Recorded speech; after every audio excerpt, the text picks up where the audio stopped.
நான் செத்துட்டா என்னடா பண்ணுவ? ஏய், ஆம்புலன்ஸ் ஃபோன் பண்றா.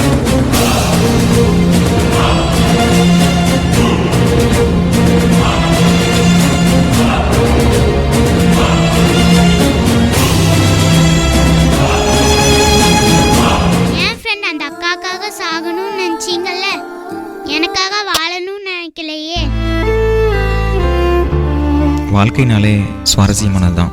அந்த வாழ்க்கையில காதல் வந்தா அதை விட சுவாரஸ்யம் எதுவுமே இல்லை. இது என் வாழ்க்கையில நடந்த மறக்கவே முடியாத சம்பவம். எல்லாரும் காதலிக்கிறாங்கன்னு நானும் காதலிச்சேன். ஏய், பேசாம கல்யாணம் பண்ணிக்கிடி.